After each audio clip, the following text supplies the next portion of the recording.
Hello everyone, स्वागत है आप सभी का आपके अपने यूट्यूब चैनल परीक्षा हॉल 247 में। जैसा कि आप थंबनेल पर देख रहे हैं, टारगेट जेएसएससी सीजीएल, जिसके अंतर्गत हम लोग खोरठा सब्जेक्ट की पूरी तैयारी कर रहे हैं। हम लोगों ने इसका गद्य साहित्य से स्टार्ट लिया है, जिसमें 2 पार्ट को हमने कवर किया है, अजगर नाटक और छायर कहानी संग्रह को खत्म किया, उसके बारे में सब कुछ हम लोगों ने देखा है।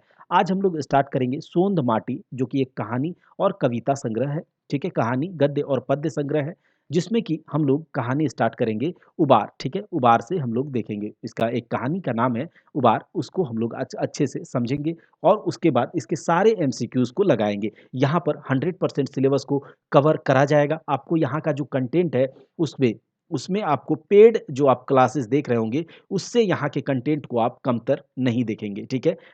उससे कुछ भी यहाँ पर कम आपको नहीं मिलेगा। देखिए, आपको करना क्या है कि सब्सक्राइब करके चैनल को बेल आइकन को दबा दें, ताकि आपको वीडियो के नोटिफ़िकेशन सबसे पहले मिले। ना ही खोरठा, इसके अलावे भी जितने भी कॉम्पिटिटिव एग्ज़ाम्स के सब्जेक्ट्स होते हैं, उसका भी क्वालिटी कंटेंट आपके सामने हम लोग बहुत मेहनत करके बहुत साफ मनसा के साथ लेकर आएँगे। क्वालिटी के साथ कोई भी कॉम्प्रोमाइज़ नहीं किया जाएगा। आपको गारंटी देते हैं कि यहाँ के कंटेंट पर आप पूरी तरह से निर्भर होके एग्ज़ाम दे सकते हैं। अच्छे से हम लोग आपके साथ रहेंगे, फुल लेंथ टेस्ट लेंगे, आपको आपके साथ डिस्कस करेंगे। ज़रूरत पड़ेगी जब आप लोग इस तरह से हमको सपोर्ट करें कि हम लाइव आकर आपके सामने क्लास ले सकें, ठीक है?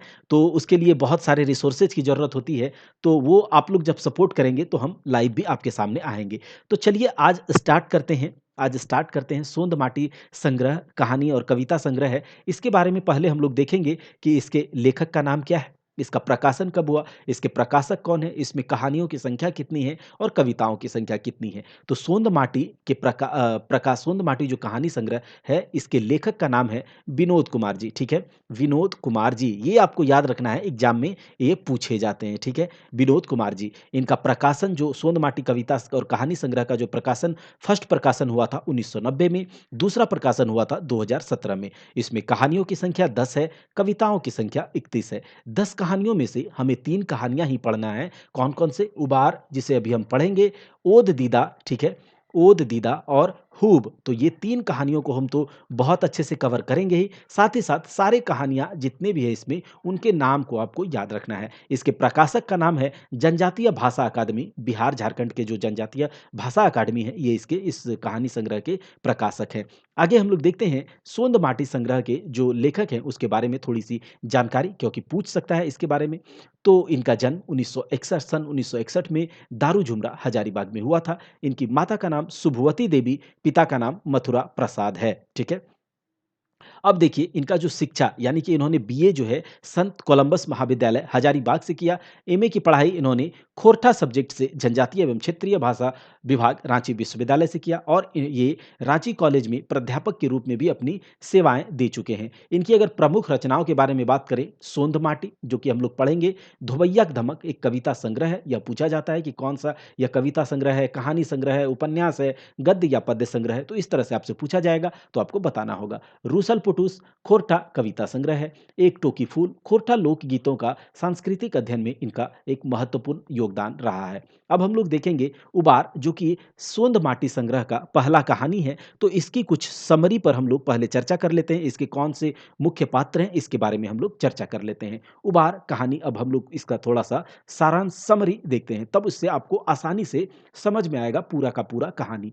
एक छोटा सा गांव है, बहुत प्यारा सा गांव है। इस गाँव में कुछ लोग रहते हैं, बहुत गरीब लोग भी रहते हैं और कुछ गिने-चुने अमीर लोग हैं, जो कि दबंग टाइप से है। और इस गाँव के लोगों अगर कोई गाँव में कोई फल-फूल रहा है या फिर कोई तरक्की कर रहा है, तो वो लोग जो है, वो 2-3 लोग जो गिने-चुने लोग हैं, वो उससे जलते हैं। तो वैसे ही कहानी है ये उबार। उबार का मतलब होता है, खोरठा में उबार बोलते हैं। उबार का हिंदी में अगर हम बोले तो कल्याण हो जाना, उबर जाना या फिर तर जाना। तो इस तरह का कहानी में क्या सीख दिया जाएगा, जब आपको कहानी पूरा समझ में आ जाएगा, तब आपको मैं बताऊँगा। एक छोटे से गाँव के बारे में यहाँ पर कहानी है। देखिए, यहाँ पर एक छोटा-सा गाँव में एक घर है, जो कि झबरू का घर है। ये है झबरू का घर। झबरू किसानी करता है, खेती करता है। इसका ये छोटा-सा मतलब छोटा-मोटा किसान है, जिसके पास की बहुत कम धन संपत्ति है। ये खेती-बाड़ी पर ही निर्भर रहता है, ये खेती-बाड़ी करता है और इसकी माता ये झबरू की माँ है, ठीक है? झबरू की माँ को कहानी में ये इनका देहांत हो चुका है, लेकिन जब ये ज़िंदा थी, तो झबरू का बेटा है ये बिहारी। आपको 2 पात्र के बारे में पता होना चाहिए, झबरू और झबरू का बेटा बिहारी। यही इस कहानी में मुख्य पात्र के रूप में है। झबरू की माँ जब ज़िंदा थी, तो वो उनका सपना था कि मेरा पोता बिहारी जो है, वो एक पुलिस इंस्पेक्टर बने। क्या? झबरू की माँ का एक सपना था, मेरा पोता जब बड़ा हो जाएगा, तो वो एक पुलिस इंस्पेक्टर बने।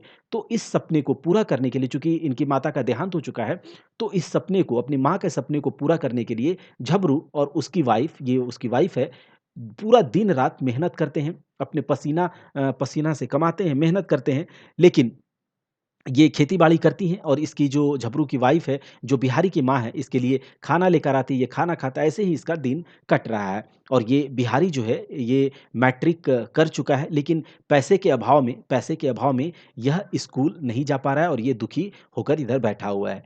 लेकिन जब एक समय था कि झबरू का जो है दिन अच्छा होता है, उसका फसल बहुत लहलहाता है, उसका फसल बहुत तगड़ा होता है एक साल, तो उसका दिन थोड़ा-सा सुधरता है, वो सोचता है कि अब हम अपने बेटे को कॉलेज में एडमिशन करवा देंगे, मैट्रिक कर चुका है, कॉलेज में एडमिशन करवा के इसको आगे की पढ़ाई करवाएँगे तो वह पुलिस इंस्पेक्टर बन जाएगा। तो वहाँ के जो कुछ गाँव के जो लोग हैं, जैसे कि मैंने पहले ही बताया था, जिसका नाम है गणेश, महेश और बीरू, ठीक है? क्या है? गणेश, महेश और बीरू। तो ये जो लोग हैं, जब जब इसका जो इस तरक्की देखकर इसे रहा नहीं गया, तो जलते-जलते कि जलने लगा। लेकिन एक बार की बात है कि क ये द इन तीनों में से एक कोई 2 जो है, इसके तीसरे के गणेश के खेत में झबरू का बैल घुसा देते हैं। इसके कारण झबरू को क्या करना होता है, ये पंच में भी यही लोग बैठते हैं, ठीक है? पंच में भी यही लोग बैठते हैं, तो झबरू को ये ₹500 का जुर्माना लगा देते हैं। अब उस समय अगर ₹500 का किसी पर जुर्माना लगा दिया जाए, तो बहुत बड़ी बात होती थी।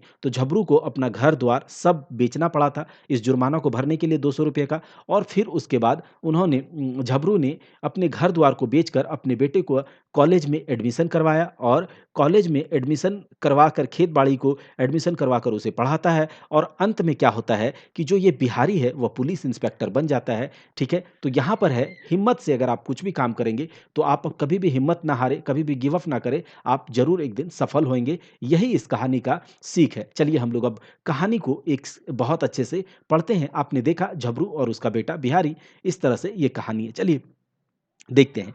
यहाँ पर कहानी को एक-एक करके पढ़ेंगे, ध्यान से सुनिएगा, ठीक है?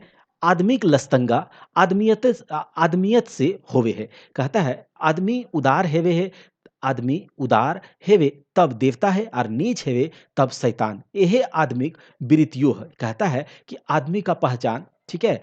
उसके इंसानियत से होता है। ये बोल रहा है यहाँ पर कि आदमी का जो पहचान है या वो उसके इंसानियत से होता है। अगर आदमी, देखिए इंसान ही है, कोई एक इंसान को आप क्या कहते हैं, बहुत अच्छा आदमी है, तो किसी को कहते हैं बहुत बुरा। क्यों कहते हैं? क्योंकि उसकी इंसानियत से, उसमें कितना इंसानियत है। तो कहता है आदमी अगर उदार है, तो वह देवता है और अगर नीच है, तो वह एक शैतान है। मकीन का शहर का गाँव। देखिए यहाँ पर अच्छे से आप कहानी को समझिएगा, हम थोड़ा धीरे बोलेंगे, धीरे समझाएँगे, ठीक है? अगर आपको धीरे लगेगा, तो आप यूट्यूब पर फ़ंक्शन दिया गया है, इसको आप स्पीड में करके देख सकते हैं। मकीन का शहर का गाँव, आइज ईर्षा दोष काल्हा कुविचार तनि बेसी ले बाढ़ गेलक, इंसानी ज़िंदगी दैब रहल है। कहता है, लेकिन ये यहाँ पर ये कह रहे हैं लेखक जी, जो विनोद जी हैं, वो कहता है लेकिन क्या शहर क्या गाँव? आज ईर्ष्या और दोष, जो जलन है, जो दोष है, जो दोषपूर्ण समाज है, कलह कलह मतलब झगड़ा, कुविचार, ठीक है? जो लोग एक-दूसरे से जलते हैं, वो थोड़ा ज़्यादा बढ़ गया है। इंसानी ज़िंदगी जो है वो दब रहा है, मतलब इंसानियत कहता है वो दब रहा है। इकर पीछे जे कारण हेतक मुदा आइज जब साइंस बढ़लक, बुइध आर ज्ञान अगुआलक तकर ताता ताही में गाँवेक रहवैयाक दशा में कोनो सुपट सुतार नाय भेलक। कहता है इसके पीछे क्या कारण है पता नहीं, लेकिन मगर आज जबकि साइंस बढ़ चुका है, ठीक है? आप जानते हैं साइंस और टेक्नोलॉजी का बहुत डेवलपमेंट हो गया है। बुद्धि मतलब बुद्धि, ज्ञान जो है ज्ञान, इस तरह से जब व्याकरण पढ़ेंगे तो वहाँ भी आप अच्छे से समझेंगे कि ये क्या होता है। बुद्धि और ज्ञान बहुत आगे बढ़ चुका है और उसका ताताताही मतलब एक तरह से कह सकते हैं कॉम्पिटिशन में और अग्वालक तकर ताताताही में जो है गाँव एक रवैया मतलब गाँव के जो लोग हैं, गाँव में रहने वाले जो लोग हैं, उसके दशा में, उसकी स्थिति में कोई भी स्पष्ट सुधार नहीं हुआ है। गावेक आगू अगवाइक में देश अगवातक मगर का लखें कहता है कि गांव के अगवाने में गांव अगर आगे बढ़ेगा तभी तो देश बढ़ पाएगा लेकिन ऐसा हो नहीं रहा है गांव का कोई सुधार या कुछ देखने को नहीं मिला है लेकिन क्या कहें है ना लेकिन कहता है क्या कहें झबरू जैसन टुटपुंजिया किसान के मतलब कहता है कि गांव का जो आगे बढ़ने से देश आगे बढ़ेगा, ऐसा लेखक विनोद जी यहाँ पर कह रहे हैं। लेकिन वो कहते हैं मगुर का लखे, लेकिन किस प्रकार से? यहाँ पर है मगुर का लखे, लेकिन किस प्रकार से? झबरू जैसन टुटपुंजिया किसान के ढाढ़स तोड़ के आरो नाय तो गरीब पड़भैयाक छौवाक डहर काट के कहता है, ये जो हम बात कर रहे हैं कि गाँव आगे बढ़ेगा तो देश आगे बढ़ेगा, लेकिन किस तरह से? किस तरह से बताइए? झबरू के जैसा जो टुटपुंजिया का मतलब यहाँ पर है छोटा-मोटा किसान, एक गरीब किसान है, झबरू के जैसे जो टुटपुंडिया किसान है, उसका हिम्मत तोड़ के या फिर एक गरीब छोटा जो लड़का है, ठीक है? पढ़ने वाला लड़का है, उसका रास्ता काट के क्या गाँव को आगे बढ़ाया जा सकता है? तो जो लेखक हैं, वो यहाँ पर यह प्रश्न को रेज़ कर रहे हैं, उठा रहे हैं। गोटे गाँव में ये अब गाँव एक छोटे से गाँव जिसके बारे में हमने बात किया था, उसकी कहानी स्टार्ट हो चुकी है। आप ध्यान से आलथी-पालथी मार के बैठ जाइए, ध्यान से सुनिए, आपको कहीं कोई परेशानी नहीं होगी। गोटे गाँव में झबरू एक टुटपुंजिया किसान रहे। हमने पहले ही बताया पूरे गाँव में झबरू जो है एक छोटा-मोटा किसान है। नाय कोनो बेस नियर हार कोदार, डांगरू गोर आर, नाय कोनो पीठ पार। कहता है कि उसके पास ना ही किसी अच्छे तरीके का हल कुदाल है, ना ही कोई गाय है बहुत ज़्यादा बैल है, ठीक है? उसके पास और ना ही उसकी पीठ पर कोई है, ठीक है? असगरे हे, ठीक है? असगरे हे झबरू मगुर करेजा सूप भर। कहता है कि ना उसके पास बहुत ज़्यादा धन-संपत्ति है, ना ही उसके पास हल-कुदार बहुत बढ़िया तरीके का है, ना ही उसके पास बहुत ज़्यादा मवेशी है, जानवर है, ठीक है? जो कि गाँव में होता है, लेकिन फिर भी झबरू का जो करेजा का मतलब है यहाँ पर करेजा से मतलब है हिम्मत, उसका हिम्मत जो है सूप भर। यहाँ सूप का मतलब है एक क्या बोलते हैं सूप बाँस से बना हुआ एक उपकरण है गाँव में आप देखे होंगे इस तरह का, ठीक है? गाँस बाँस से बना हुआ होता है, ठीक है? और उससे क्या करते हैं जो कि चावल-ओवल, धान-वान ये किया जाता है, उसे ब अलग किया जाता है। तो वो कहता है कि सूप भर के उसका कलेजा है, हिम्मत बहुत ज़्यादा है। गाँव के किसान प्राकृतिक पहलवान हैकत, ठीक है? केकर कुवैत जे ओखनिक पछाड़ता। कहता है गाँव का जो किसान होता है, वह प्रकृति का पहलवान होता है। प्रकृति में जो पाया जाने वाला, वह पहलवान होता है। किसका कुबत, कुबत का मतलब किसका इतना मजाल है, जो उन लोगों को पछाड़ पाएगा, हरा पाएगा। पानी और हवा साथ देले किसानेक छाती चाकर हो जायन। कहता है पानी और हवा अगर साथ देगा तो किसान का जो छाती है चाकर का मतलब चौड़ा हो जाएगा, ठीक है? हो जाता है। झबरू भिनसारे उठ के हार कुदार लई के टांड बाड़ी जाए। देखिए हमने पहले बताया था कि वह खेती खेती पे जाता है, काम करता है, ठीक है? तो कहता है झबरू जो है सवेरे-सवेरे भिनसार का मतलब क्या होता है? सवेरे-सवेरे उठ के हल कुदाल लेके वह क्या कहता है अपना खेत-बाड़ी जाता है। हुए बिहारी क माय कलवा पानी पैंठा देहती। कहता है देखिए वो सवेरे झबरू का काम क्या होता है? वो सवेरे-सवेरे उठकर डेली खेत चला जाता है और वहीं पर बिहारी की माँ बिहारी कौन है? झबरू का लड़का है और बिहारी की माँ मतलब झबरू की वाइफ़ हुई। मैंने पहले ही पिक्चर के माध्यम से आपको दिखा दिया। तो कहता है हुए बिहारी क माय कलवा पानी पैंठा देहती मतलब वहाँ पर ही वो जो बिहारी की माँ है उसको दोपहर का खाना उसे पहुँचा देता है। उगला से डुबला तक दुइयो बेगैत उगला से डुबला तक दुइयो बेगैत बारी झारिम ठीक है।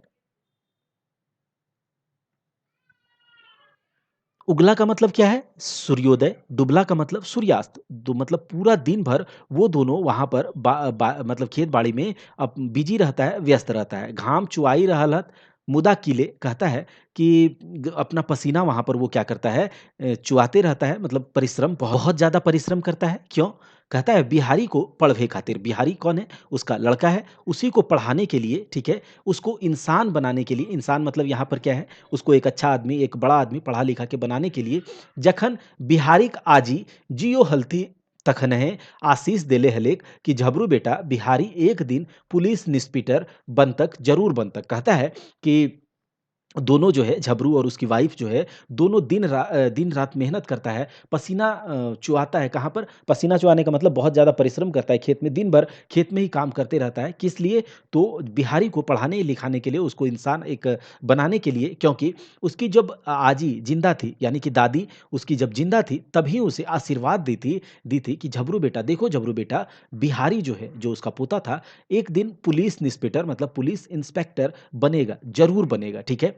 झबरूक परिवार खाँट रहे, ठीक है? झबरूक परिवार खाँट रहे, मोट 5 गो बेगैत, दुइयो प्राणी अपने, एक बिहारी आर दुइयो बेटी परबतिया और सुमिया। कहता है झबरूक परिवार जो था उसमें 5 लोग था, मोट 5 लोग, 2 प्राणी ये खुद लोग जबरू और उसकी वाइफ़, 1 बिहारी यानी कि उसका बेटा और 2 बेटी थी परबतिया और सुमिया। गाँविक पूरब पहटे छोटगरे घार, ठीक है? कहता है पूरब की ओर, गाँव में पूरब की ओर एक छोटा-सा घर था, जो कि मैंने दिखाया एक छोटा-सा घर, घार के उसरा में जुआठ टांगेक जगह, कहता है कि घर का जो ओसरा होता है, एक बंगला टाइप से, ठीक है? वहाँ पर जुआट टाँगे का एक जगह होता है, जुआट मतलब जिससे जिससे हल हल को बाँध के हल के साथ बैल को बाँधा जाता है, उसे जुआट कहते हैं, ठीक है? तो वहाँ ओसरा में एक जुआट बाँधने का जगह था, ठीक है? घारेक पिछवाइर मतलब घर के पीछे 2 काठाक बारी ई सब हेलक झबरूक आपन दुनियाए। कहता है घर के पीछे 2 कट्ठा का एक खेती था, खेती-बाड़ी जिसको बोलते हैं, वही यही इतना ही झबरू का दुनिया था। आज बिहारीक मैट्रिक पास करले 2 गो बछर हय गेल, मुदा पैसा दुखे उ नाय तो कॉलेज नाम लिखावे पारे आर नाय कोनो नौकरियों खातिर कूदा-कूदी करे पारे। कहता है कि आज जो है बिहारी, बिहारी कौन है अब इतना बार हम नहीं बोलेंगे। बिहारी को मैट्रिक पास किए हुए 2 साल हो गया है, लेकिन पैसा के चलते मतलब पैसा नहीं होने के कारण उसे ना तो कॉलेज में दाखिला दिलवा सका है और ना ही वह कोई नौकरी के लिए इधर कूदा-कूदी मतलब कोई एफर्ट लगा पा रहा है कि नौकरी के लिए कहीं जाए, पढ़ने-लिखने के लिए या कुछ कर पाए। झबरूक मुड़े एग एग फ़िकिर रहे, सोचा हलक अबरी अगहन के आरु बेच के बिहारिक नाव कॉलेजे लिखाए देबे। कहता है कि झबरू झबरू का जो सर पे यह एक बहुत बड़ी चिंता थी। वो सोच रहा था कि इस बार अगहन अगहन मतलब क्या होता है कि ये हिंदी कैलेंडर का महीना है अगहन।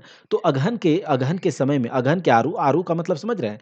आरू का मतलब अगहन में जो फसल होगा, ठीक है? उसको बेच के बिहारी का नाम कॉलेज में लिखाई देंगे। रीन महाजन तो लगले हाथ। कहता है कि रीन महाजन तो लगा ही रहेगा, मतलब कर्जा-वर्जा जो है वो तो लगा ही रहेगा। लेकिन इस बार जो है अगहन का जो फसल होगा उसको बेच के बिहारी का नाम मैं लिखा दूँगा कॉलेज में। कूढ़ा माड़ से गुजरो कर लेब मगुर जे तिहाँ करे ही से दैब नाय राखे देहे। हाँ, आप बिहारियों कोनो चेंगा नखे 18-20 बरस के हो गलक। कहता है कि हम लोग कूढ़ा माड़ मतलब कि रूखा-सूखा खाकर तो हम लोग रह लेंगे, ठीक है? और अब किसी से दब के भी नहीं रहने वाले हैं, ठीक है? हाँ, बिहारी भी तो अब छोटा बच्चा नहीं रहा, वो भी तो 18-20 साल का हो गया है, ठीक है? 18 बरिस का हो गया, 18 साल का हो गया है। एक दिन झबरू बिहारीक औरी बैसल देख के हँकाए कहलक बेटा, एक दिन जो है झबरू जो है बिहारी को बैठा हुआ देखकर बोलता है, ठीक है? कि बेटा इधर सुनो, तो वो कहता है बैसले काम नाय मतलब बैठने से काम नहीं चलेगा। हिंदे-हुंदे रिरकले काम नाय चले बेटा। कहता है कि देखो बैठने से इधर-उधर केवल ढरकने से काम नहीं चलेगा बेटा, ठीक है? तनिकुन टरो-टिसनी कर ले चाह। क्या बोलता है कि थोड़ा-मोड़ा आप इधर-उधर आप हाथ-पैर मारो जिससे कि क्या होगा कि आपको थोड़ा पकौड़ी ये कहता है चाह पकौड़ी भर जुगाड़ होई जतलो। कहता है कि थोड़ा-मोड़ा इधर-उधर हाथ-पैर मारो, कुछ काम-धंधा करो, बैठे से काम नहीं चलेगा, तो थोड़ा क्या होगा पॉकेट खर्च निकल जाएगा। तखनी बिहारीक मुंड तनी होएट होई गेल। कहता है कि उस समय जब उसको बोला कि उसका पिताजी कि ऐसा-ऐसा बात है, बैठने से काम नहीं चलेगा, तो बिहारी जो है उसका थोड़ा-सा सर नीचे झुक गया, मतलब वो थोड़ा टेंशन में आ गया। बिहारी मने सोचे कि रांची भागी जेतलक आर कोनो बाबू घरे आर नाय तो कोनो होटले मजूरी करतक। एहे सोचेक मांझे माय कहलतिन बेटा देखो, बिहारी जो है मन में ही सोचने लगा कि रांची भाग जाएँगे, ठीक है? किसी बाबू के घर में, मतलब किसी धनवान लोगों के घर में कुछ काम कर लेंगे या फिर किसी होटल में मज़दूरी करेंगे। यही सोच ही रहा था, उसी के बीच मांझे का मतलब उसी के बीच उसकी माँ कहती है, "बेटा तोय किले एते मसीस करेले हैं। सोच मत बेटा, हम अपन हाड़ो बेच के तोर नाव कॉलेजे लिखाए देबो।" कहता है कि उसकी माँ बीच में ही बोलती है कि बेटा तुम इतना टेंशन मत लो, तुम इतना सोचो मत। अगर हमको अपना हड्डी भी बेचना पड़े, हमको हाड़ माँस का शरीर जो है इसको भी बेचना पड़े तो बेच देंगे, लेकिन तुम्हारा नाम कॉलेज में लिखवा कर रहेंगे। अभरी बछर झबरू किस्मत चमचमाए लागलक। कहता है अब यहाँ से हम लोग चलते हैं दूसरे पार्ट पर। कहता है इस साल झबरू का किस्मत चमचमा गया, क्योंकि मैंने पहले ही बताया था, ये कहानी में ज़िक्र है कि अगर अ, पानी और ये प्रकृति जो है अगर किसान का साथ दे तो किसान का छाती चौड़ा हो जाएगा। क्यों? क्योंकि फसल बहुत ज़्यादा होगा, पैसे आएँगे और पैसे आएँगे तो वो अपने काम को कर पाएँगे। तो कहता है इस बार जो है किसान झबरू का किस्मत जो है वो चमचमा गया, थोड़ा-सा आया होगा फसल-वसल। आरू अइसन उपजल, मतलब फसल जो है, आरू का मतलब ये है, फसल ऐसा उपजा कि गोटे परिवार के मन अहुला से भर गेलक। कहता है फसल इस बार इस तरह का उपजा कि जो पूरा परिवार है उसका मन जो है पूरा उल्लास से भर गया। बिहारी तो आरो अहुला से अघाय गेलक, मतलब बिहारी का सपना था कि कॉलेज में जाकर पढ़ेंगे, पुलिस इंस्पेक्टर बनेंगे, तो वो सोचा कि अच्छा इस बार जो है हम क्या कर सकते हैं, कॉलेज में एडमिशन ले सकते हैं। मुदा गाँव में एक के बढ़ोतरी दूसरे एक बड़का ईर्षा कारण आई जाए, तकरो पर गरीब के सौब दुश्मने हेवेहत। कहता है लेकिन गाँव गाँव की बात है, गाँव में अगर कोई बढ़ रहा है, किसी का तरक्की से दूसरा को बहुत ज़्यादा ईर्ष्या होने लगता है, ठीक? ईर्षा मतलब ईर्ष्या, जलन, ईर्ष्या का कारण बन जाता है। अगर कोई गाँव में बढ़ रहा है, तरक्की कर रहा है, तो दूसरा लोग जो है गाँव के, उसे बहुत ज़्यादा जलन होने लगती है, उसे ईर्ष्या होने लगती है। और उसके ऊपर भी अगर गरीब है, तो उससे तो और भी ज़्यादा, ठीक है? गरीब का तो दुश्मन सब होता है। यहाँ पर ये कह रहा है, ये जो देखिए आप समझिए कि यहाँ पर क्या कहने की कोशिश की जा रही है, ठीक है?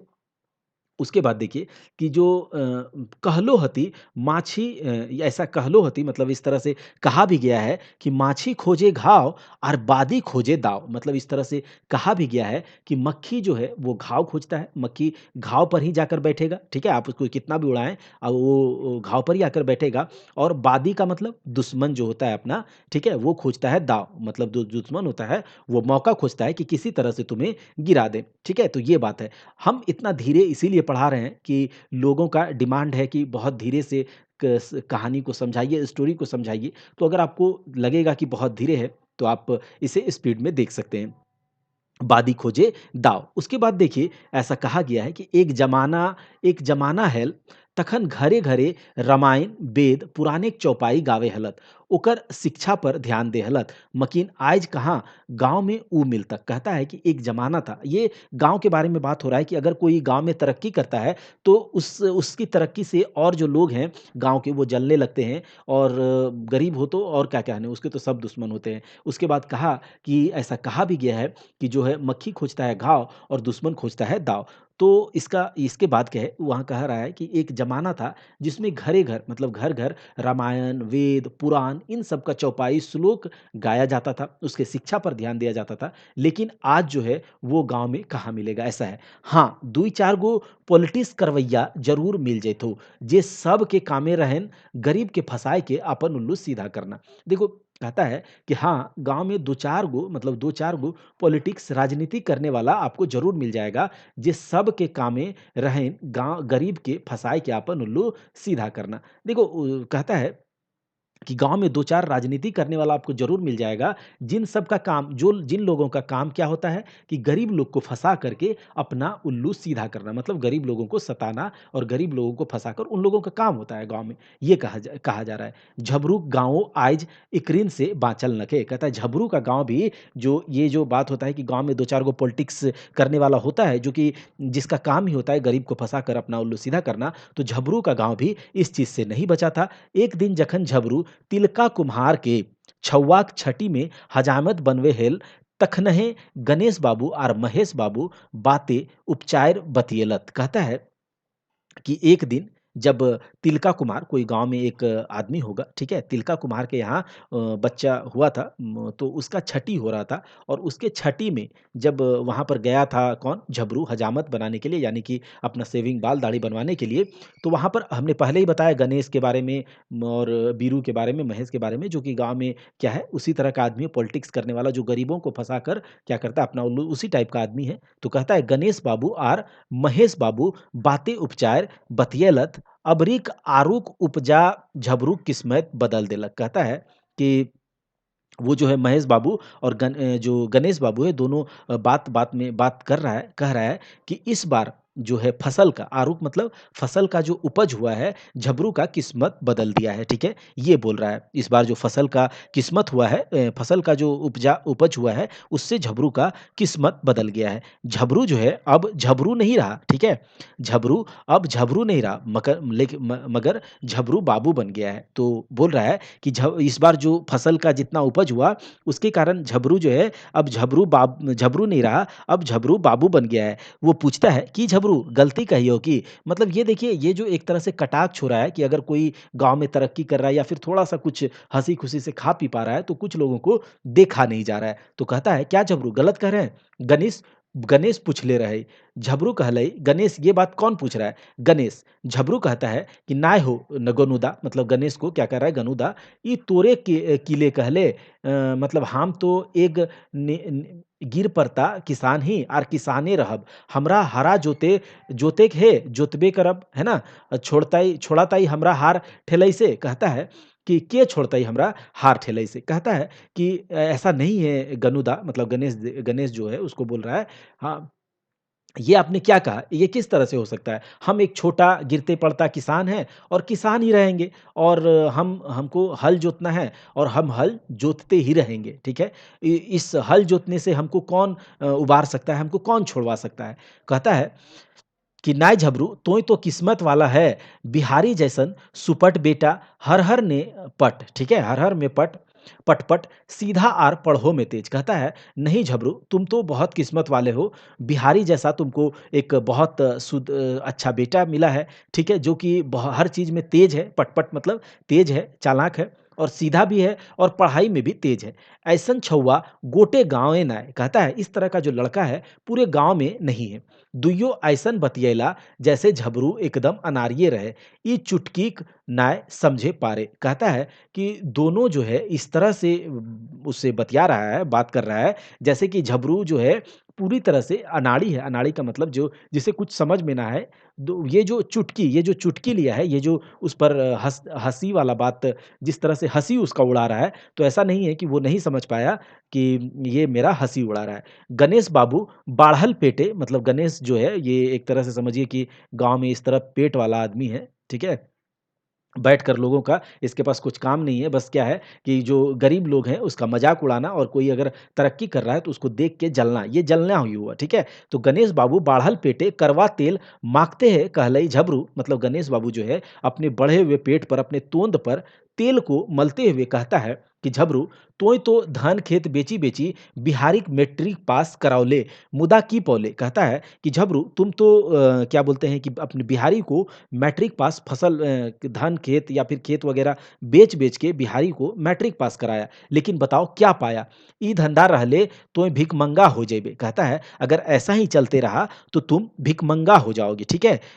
गोइठाम घी सुखौले की हो तो? कहता है गोइठा में घी को सुखाने से क्या होगा? गोइठा मतलब आप समझ रहे होंगे कि गोबर से बनाया जाता है, गाय को गोबर से गोइठा जलाने के लिए गाँव में जलावन के रूप में यूज़ करता है गोइठा को। तो कहता है गोइठा में घी सुखाने से क्या होगा बताओ? कहता है, "आरो आगू ले", ठीक है? "आरो आगू ले पढ़ो ले, घरे खपरा बिक जितौ", कहता है। और अगर तुम इसे आगे पढ़ाए तो घर का जो है खपरा जो है वो भी बिक जाएगा। आइज-काइल नरी नौकरीक कोनो ठिकान नाय, कहता है आजकल जो है मतलब नौकरी वगैरह का कोई भी ठिकाना नहीं है, जे पढ़लाक बादे टटका नौकरी पकड़ लेतो। कहता है कि जो पढ़ने के तुरंत बाद मतलब पढ़ाई हुआ, खत्म हुआ और तुरंत क्या होगा नौकरी आ जाएगा, ऐसा कोई ज़रूरी नहीं है, आजकल कोई ठिकाना नहीं है। हमरिन जाइन रहल ही तोर छौड़ा साइंस में बेसी मन ध्यान लगावे है, ठीक है?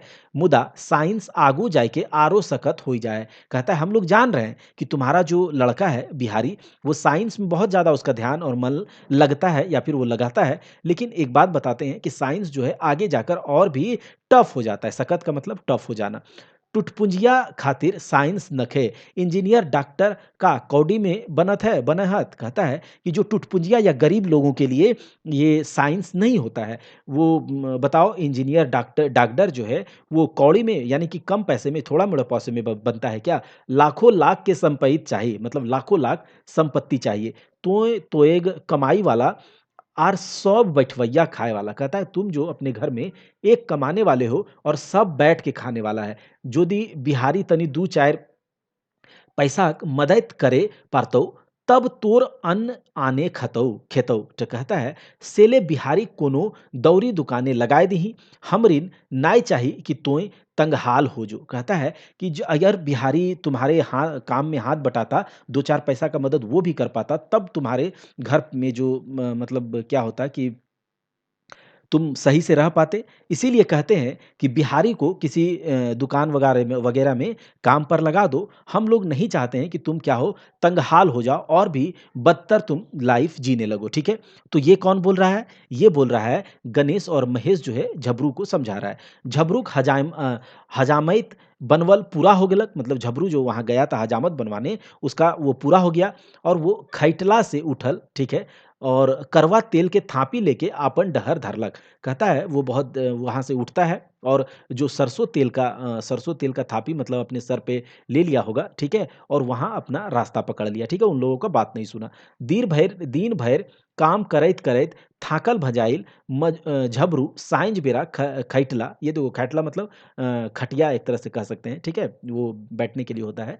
थाकल मांझल झबरू साँझ बेरा खैटला लाइन के बोर गाछेक छाहुर तरे बिछावलक। कहता है दिन भर काम करते-करते झबरू जो है वो थक चुका था। अब वो एक खटिया लाया और वहाँ पर खेत के पास जो बरगद का पेड़ था, उसके नीचे, उसके छाया में उसको बिछाता है और हौवे ओगारी करे आइल बुधना जेकर बारी झबरू खेत से सटलहे रहे। कहता है वहीं पर क्या होता है बुधना आता है जिसका खेत जो है झबरू के खेत से ही बगल में सटा हुआ था। राम सलाम भेलक मतलब दोनों के बीच जब वो बुधना आता है झबरू के पास, वहीं पर जहाँ पर वो खटिया बरगद के नीचे बिछाता है उसके छाया में, तो वहाँ पर बुधना भी आता है जिसका खेत वहीं पर झबरू के खेत से ही सटा रहता है। दोनों के बीच में राम सलाम होता है, फिर डाढ़े खोसल खैनिक चुनौती निकालला। कौन? बुधना जो है डाढ़े मतलब कमर में खैनी चुनौती जो खोस के मतलब डाल के रखता है, ठीक है? ये खैनी तो जानते होंगे। वो निकालता है एकर मइधे बुधन से राय सिलहा लिएक नेति झबरू टोकलक एहो बुधन मतलब इसी बीच में बुधन से राय मशवरा के लिए, ठीक है? वो बुधन को जबरू जो है टोकता है कि एहो बुधन बिहारीक नाव कॉलेजे लिखवैले सोचले हेलु, हिंदे दूगो बेटियों छौवा हत, बिहा शादी करे में कुछ जुगाड़ो चाही। कहता है कि बुधना को कहता है कि एहो बुधन जो है बिहारी का नाम जो है कॉलेज में लिखवाने का सोच रहे हैं और इधर बेटी भी है, 2 बेटी भी है जो कि शादी के लायक है और उसका शादी-ब्याह का भी कुछ जुगाड़ भी करना है। तखने बुधन कहले हेल, "तोय जोदि बिहारीक नाव कॉलेजे लिखाए देबहिं तो सोनाले सुगंध हेतौ। काहे कि आइज जे बुनबे से काइल काटबे।" कहता है कि वो जो बुधना है, वो कहता है कि अगर अगर तुम बिहारी का नाम कॉलेज में लिखा दोगे, तो ये तो सोने पे सुहागा हो जाएगा। क्योंकि आज जो तुम बोओगे, वही तुम कल क्या करोगे, काटोगे। अब बुधना कहता है कि बिहारिक जोड़ी पाड़िक ये ठीक है, बिहारिक जोड़ी पाड़िक छौवा, दिनेश, प्रेम, बिरजू काले जाहत हुए असगरे छटाए के बिहारिये रह गेलक। कहता है कि बिहारी का जो जोड़ी पाड़ी उसके साथ का जो पढ़ने वाला लड़का था, दिनेश था, प्रेम था, बिरजू था, सब कॉलेज जाने लगा। बस केवल बिहारी ही वहाँ जाने से रह गया।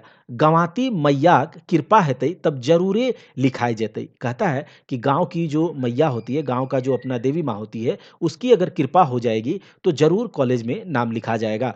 झबरू तनी देरी गुम रहल बादे कहलक हाँ रे बुधन।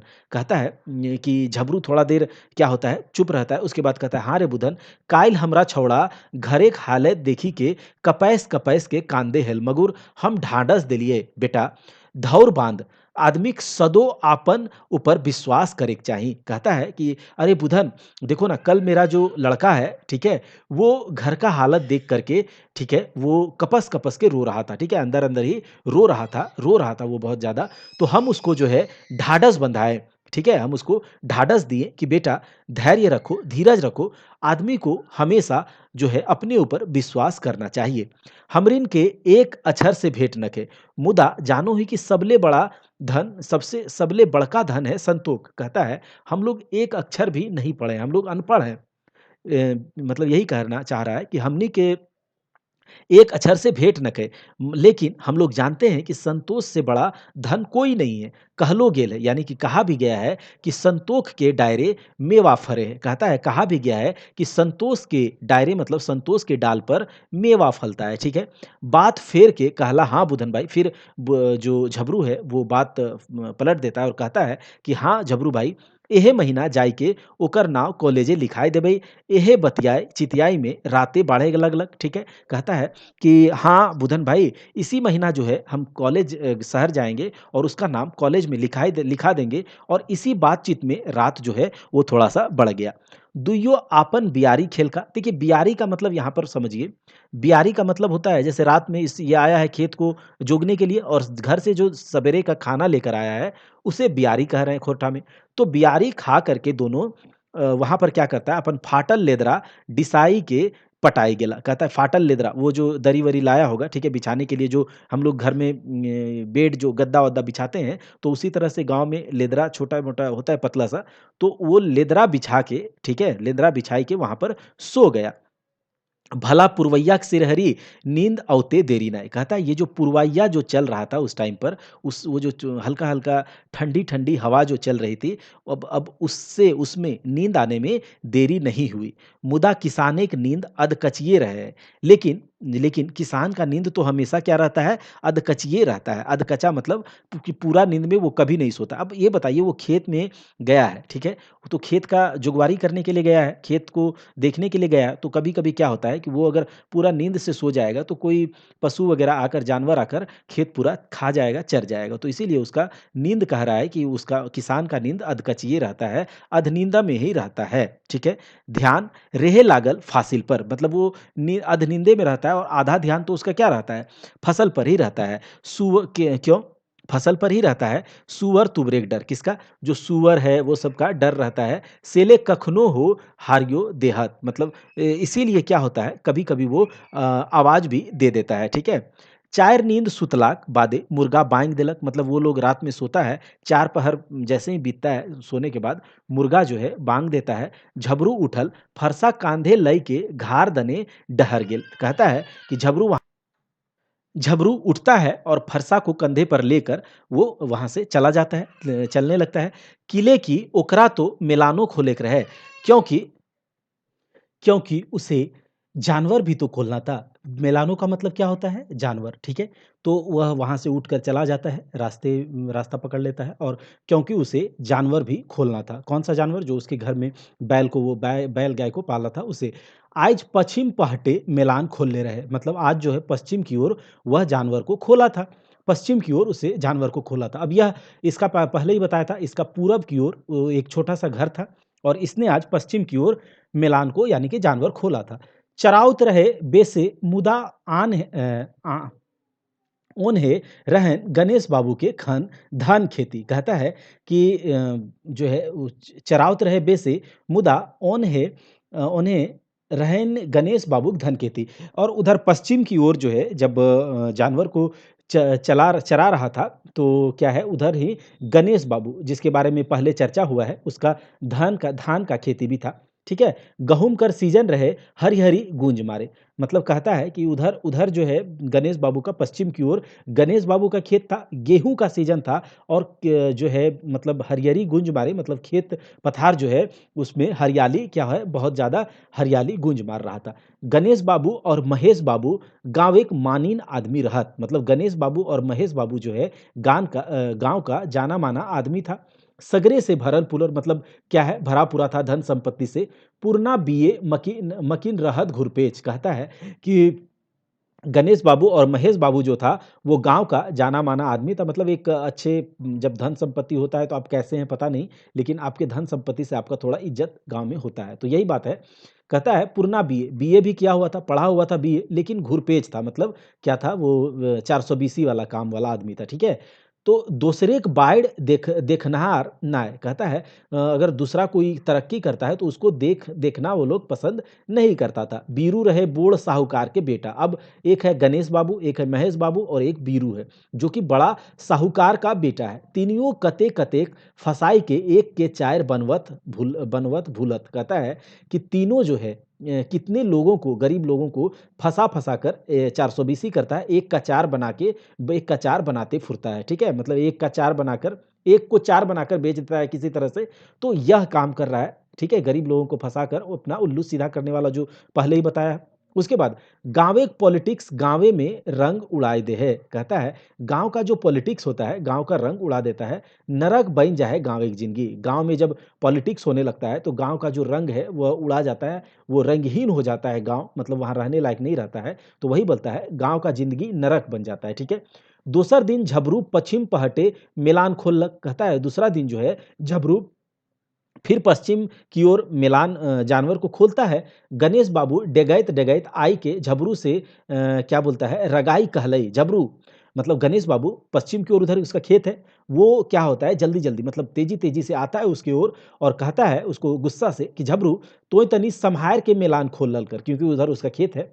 तोर बरदा काइल काइल खोइर हमर गहूम खा गेलो कहता है कि तुम्हारा जो बैल है तुम हमने हमारे तरफ हमारे धन खेती के ऊपर क्या है कि खोल दिए बैल को और तुम्हारा जो बैल है वो हमारा गेहूँ खा लिया है। नाय चेतले काजी हाउस ढुकाई देबौ आर के 1 के 4 लेबौ। कहता है अगर तुम नहीं चेते मतलब तुम नहीं समले समले जो तुम अगर मेरे तरफ अगर जानवर को खोलते हो, अपने पशुओं को खोलते हो तो कि हम तुमको आगाह कर रहे हैं कि अगर नहीं खो आगाह करो अगर नहीं मानोगे तो काजी हाउस का मतलब होता है कि जहाँ पर जानवर को एक स्लॉटर हाउस का मतलब ये कह सकते हैं जहाँ जानवर-वानवर को बेचा जाता है, ठीक है? वो उसको तो कहता है वहाँ उसको बेच देंगे और 1 का 4 ले लेंगे। झबरू कहलई नाय गनुदा हमर डांगर एते चोर न खा। कहता है झबरू जो है वो बोलता है कि नहीं गनुदा यानी कि गणेश को बोल रहा है गणेश बाबू को कि नहीं गनुदा मेरा जो पशु है इतना चोर नहीं है कि वो आपके खेत में घुस के उसका खाए। काइल हम अपने मिलान खोलले हलौ, सेले तनी बूझ समझ के बात कर। कहता है कि काल हम अपने से अपना जानवर खोले थे, इसीलिए थोड़ा बूझ समझ के, सोच समझ के बात करो। गणेश कहता है, गणेश बाबू एकदमे ढोड़सल, मुँह मत लगाओ, नहीं तो बहुत बेकार हो जेतो। गणेश जो है, एक भाई बहुत ज़ोर से बोलता है कि देखो, मुँह मत लगाओ, नहीं तो बहुत बेकार हो जाएगा। दोसर दिन बीरू और महेश बाबू काने ई खबर मिल गेल। कहता है, दूसरा दिन बीरू और महेश बाबू को इस बात का खबर लग जाता है। बीरू और महेश आप जानते हैं और गणेश 3 हैं। तो बीरू और महेश को इस बात का खबर लग जाता है, ओकनीक छाती त ऊँचा हो गेलन। कहता है उन लोगों का छाती तो मतलब वो बहुत मतलब खुश हुआ इस बात से कि चलो इसके साथ झगड़ा हुआ है, ठीक है? एगो मछरी औरी उफैर के परल ओखनी जाल पर। कहता है उन लोगों का छाती बहुत ऊँचा हो गया, छाती चौड़ा हो गया। उन्होंने सोचा कि चलो एक और मछली हमारे जाल में फँसने के लिए आ गई।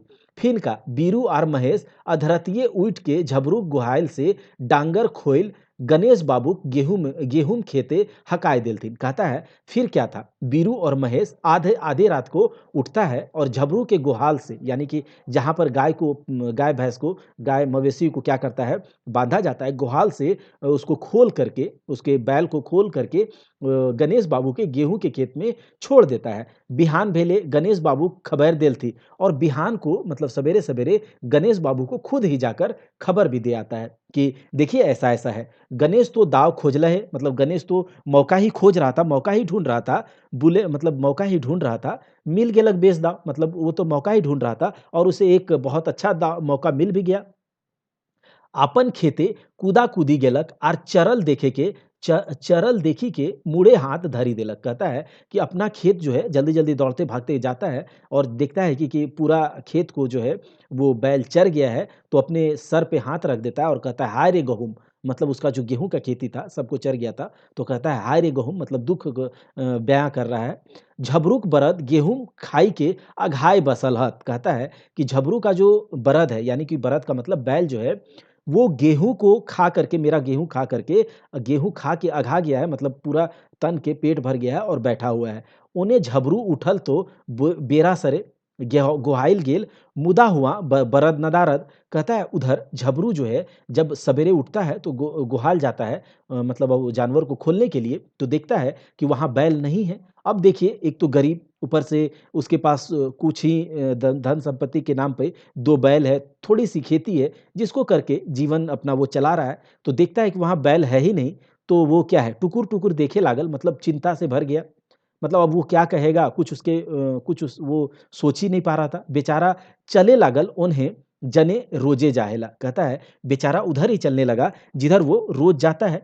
एक-एक डेग ऐसने उठावे जैसे कोनो अनाथ विधवा थाना फरियाद करेले जाए रहल है। कहता है एक-एक डेग वो इस तरह से उठा रहा है जैसे कोई अनाथ विधवा जो है वो थाना में फरियाद लेकर जाती है।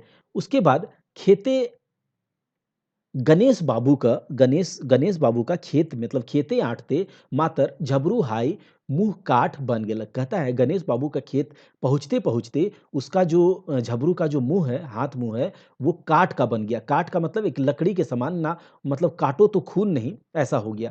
क्योंकि वहाँ पर देखा कि गणेशक मुँहे आग कर बरसा, क्योंकि गणेश बहुत गुस्से में था कि उसका जो गेहूँ का खेत है उसको सारा खा गया है। गणेशक मुँहे आग कर बरसा मार ले दौड़ल ऐसन जैसे कोनो भूखल बाघ अपन शिकार पर दौड़े है। कहता है कि गणेश का मुँह में जो है आग लग रहा था, बहुत गुस्सा है। वो झबरू को इस तरह से मारने के लिए दौड़ा जैसे कोई भूखा बाघ अपने शिकार पर दौड़ता है। कहता है झबरुआ, तोय हमर गेहूँ सदे-सदे चटाई देले, आज तो एकदम उड़ाई देले। कहता है कि अरे झबरुआ, तुम तो मेरा गेहूँ धीरे-धीरे करके खिला ही रहे थे, आज पूरा का पूरा साफ करवा दिए। बेचारा झबरू माटी के मेड़ बन ठाड़ रहे। कहता है बेचारा झबरू अब बोले तो बोले क्या, मिट्टी का मूर्ति जैसा वो वहां पर खड़ा था। हजार गो गायर सुनलक, मतलब हजार हजार उसने झबरू को गणेश ने गाली दिया। आर तो आर आपन बरद के कसाई नियर ढड़वैत देखी आँखी में लोर लाइन झबरू बेचारा सिसकी लिए लागल। कहता है और तो और अपना बरद को, अपने बैल को कसाई के जैसा, मतलब कि वो उस पर गुस्सा हो रहा है कि ऐसा तुमने क्यों किया, उसकी कसाई के जैसा उसे देख रहा है और उसके आंख में, झबरू के आंख में आंसू आ गया, ठीक है, और झबरू जो है वो सिसकी लेने लगा, रोने लगा। बरद अब काजी हाउस के चौखट पर, मतलब उसको लगता है कि अब तो बरद को, ये जो बैल को, जो कौन, तो गणेश जो है इसे बेच ही देगा, है ना। काजी हाउस मतलब जहाँ स्लॉटर हाउस है उसको तो बेच ही देगा। झबरू पर पंचायतों में केस कर देलक। झबरू के ऊपर जो है पंचायत में जाकर केस भी कर दिया। उन्हें झबरू घारे हालत हालत दिनों दिन खराब होए लगलक। कहता है उधर झबरू के घर का हालत दिने दिन जो है वो खराब होने लगा। बिहारी का सपना, खाँटी सपना बैन रह गेले। कहता है बिहारी का जो सपना था कि कॉलेज जाएंगे, पढ़ेंगे लिखेंगे, पुलिस इंस्पेक्टर बनेंगे, तो उसका सपना जो है वो सपना ही रह गया। मुदा 4 दिन बीतल बादे बीरू मांझी मांझी रही के ओखनिक मैंदे पंचायते, ठीक है, मगर 4 दिन के बाद जब 4 दिन बीत जाता है तो बीरू जो है बीरू जान रहे हैं कौन है? बीरू और महेश, ठीक है? और गणेश। तो बीरू मांझी-मांझी रही के ओखनीक मैदे पंचायतिक व्यवस्था करा देलक। कहता है कि जो बीरू है उन दोनों के बीच, गणेश के बीच और किसके बीच? झबरू के बीच जो है पंचायत का व्यवस्था करवा दिया। दुइयो दने से वाहवाही लूटे ले मनेक साँपो मर जाए और लाठियों नाई टूटे पारे। कहता है ये जो बीरू है और जो महेश है वो दोनों की ओर से बात करता है, दोनों की तरफ पंचायत का व्यवस्था करवा देता है, दोनों से अच्छे से बात कर लेता है, मतलब दोनों तरफ वो रह रहा है, मतलब ऐसा व्यवस्था करता है कि साँप भी मर जाए और लाठी भी ना टूटे। तो इस तरह का क्या है, ये इस तरह का चापलूस आदमी होता है, ठीक है? तो इस तरह से पंचायत कराबेक आर झबरूक निसाफ दिवावे में, ठीक है? पंचायत का व्यवस्था कराने में और झबरू को पंचायत का व्यवस्था कराने में और झबरू को इंसाफ दिलाने के लिए उसने उससे ₹20 झबरू से रिश्वत भी ले लिया। ₹20 मतलब बहुत होता है, ठीक है? उस टाइम के लिए। मतलब घुइर एतवार गाँवे के हेठ टोले गाँवे के हेठ टोले बोरे गाछे चाउर तरे पंचायत बैसल। दूसरा मतलब वो घूमता हुआ रविवार जो मतलब आने वाला जो रविवार है, अगला रविवार, उसमें नीचे टोला में बरगाछ के नीचे, बरगद के नीचे उसके छाया में पंचायत बैठा गया। पंच के मुइख रहे बीरू और महेश। देखिए, पंचायत में भी यही दोनों बैठा है, बीरू और महेश, जिसने कि उसका बैल को खोल करके महेश के गणेश के खेत में घुसा दिया। मतलब वो उसके साथ गलत भी कर रहा है और न्याय करने के लिए भी वही बैठा है। तो क्या ही न्याय होगा? देखिए, कहता है दुइयों का आपन-आपन आरजू सुनवे के मौका मिललक। मतलब दोनों जो है झबरू और गणेश दोनों अपना-अपना क्या बोलता है कि अपना-अपना पक्ष पक्ष रखने का दोनों को मौका मिला। आखिर में गुनाह झबरू पर उतरल जो कि होना ही था। आखिर में गुनाह जो है झबरू पर ही उतर गया कि तुमने गुनाह किया है। ₹200 हर्जाना लगाए देलथिन। कहता है उस पर ₹200 हर्जाना लगा दिया। अब देखिए इतना गरीबी और उस जब इतने गरीबी पर ₹200 हर्जाना का बात कर रहा है तो बहुत हो जाता है। ऊपर से डाँट के कहलथिन कि झबरू अब से मिलान नाई खोलतक। कहता है ऊपर से उसको डाँट के कहता भी है कि झबरू अब से तुम जानवर को नहीं खोलोगे। बेचारा गरीब झबरू ₹200 कहाँ से लान तक। कहता है बेचारा गरीब झबरू जो है वो ₹200 कहाँ से लाएगा? गोढ़ी मूढ़ परलक मुदा कोनो लाभ नाय। कहता है कि गोढ़ी मूढ़ परलक मुदा मतलब कहता है गोड़ पैर उसका जो पैर हाथ धरता है, ठीक है? लेकिन कोई लाभ नहीं होता है। क्यों? होगा भी क्यों? क्योंकि वही लोग तो उसके साथ अन्याय किया था, तो न्याय क्या करेगा? झबरू मने कल पे आर सोचे बिना कसूर के उ सभिन हमरा सतावे लागल हती। झबरू जो है अंदर-अंदर ही रोता है। कल्पे का मतलब अंदर-अंदर ही रो रहा है और सोचता है कि बिना कसूर वो लोग हमको सताने लगा है। भगवान तोय कहाँ सुतल है? भगवान से पूछ रहा है कि भगवान तुम कहाँ सोए हो? ठीक है?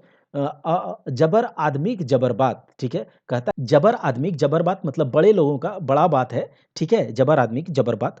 कोनो दोष कर ले, कोनो दोष नाय, आइज नाय होतक पंच परमेश्वर। कहता है कोई भी दोष मैंने नहीं किया, कोई भी मतलब मैं बेगुनाह हूँ और आज जो पंच परमेश्वर कहा जाता था, वो पंच परमेश्वर आज नहीं रहा और रहेगा भी कैसे? आप तो अब कहानी को समझ ही गए होंगे। झबरू अपन घर-बारी क गहकी लगाए के ₹500 में बेच देलक। देखो, झबरू के पास वही उसका पूरा मैंने बताया था कि ये कहानी में कहा भी गया है कि झबरू का पूरा दुनिया वही था, तो अपना घर-बारी को बेच करके वो ₹500 जुटाता है, ₹200 हर्जाना दे करके करीखा मेटालक। कहता है ₹200 हर्जाना देता है और करीखा मेटालक का मतलब जो उस पर दोष लगा था, जो उस पर कलंक लगा था, उसको वो मिटाता है। बाकी बाकी ₹300 से सॉरी सेहे बचर बिहारीक नाव कॉलेजे लिखाए देलक। आईए के परीक्षा में बिहारी प्रथम आइल, गुरुओं के लव पालक। कहता है और जो ₹300 उसके पास बचा, उसके उससे बिहारी का नाम उसने उसी साल उस बिहारी का नाम कॉलेज में लिखवा देता है। फिर आईए का परीक्षा में बिहारी जो है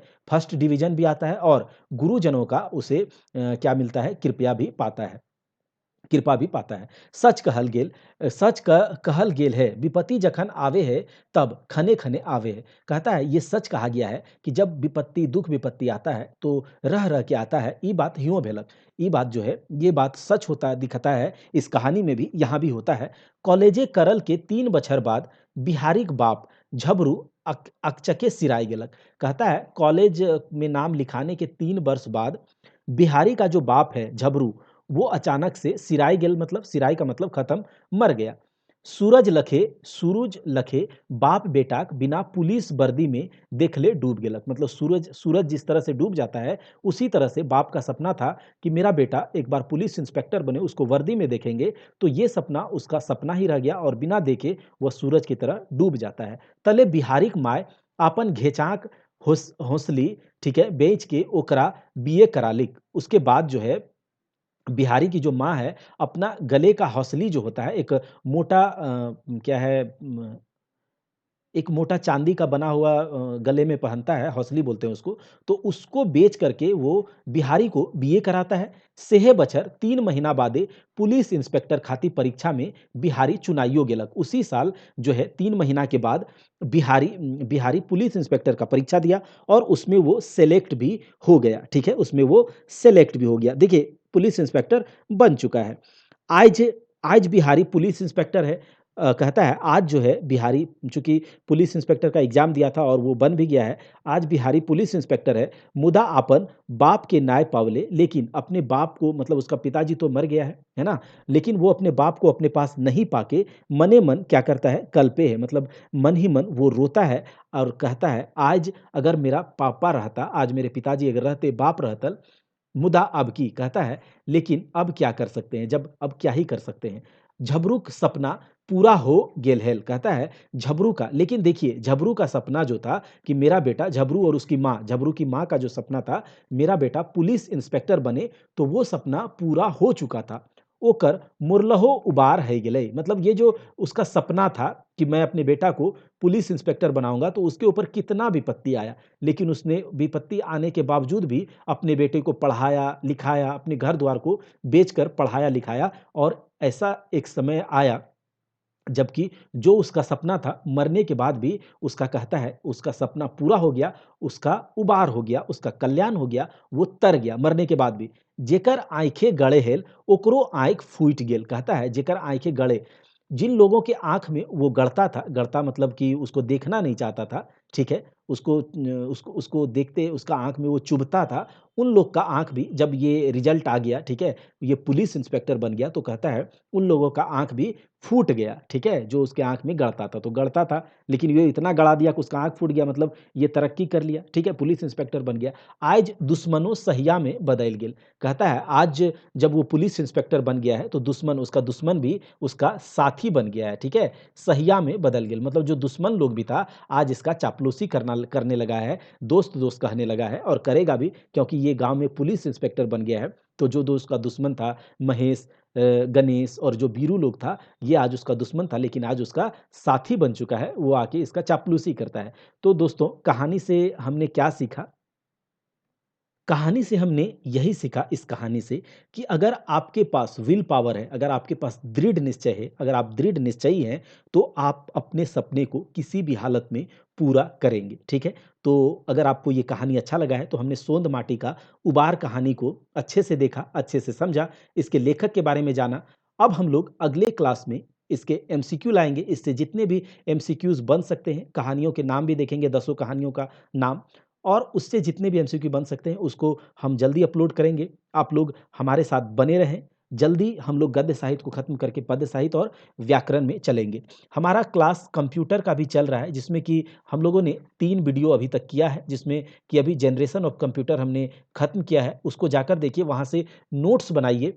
नोट्स को बनाकर आपका शॉर्ट नोट्स तैयार हो जाएगा और उसके बाद जब एमसीक्यू करवाएँगे, तो वहाँ से कुछ अगर क्वेश्चंस आपके लगेंगे कि यहाँ से भी कुछ हो जाना चाहिए, तो आप वहाँ से भी पूरा आपका कंप्लीट तैयारी, एक पूरा कंप्लीट आपके पास क्या होगा, कंटेंट होगा और आप 20 में से 20 करेंगे, मतलब 100% आपका सिलेबस यहाँ पर हम लोग कवर करवाएँगे।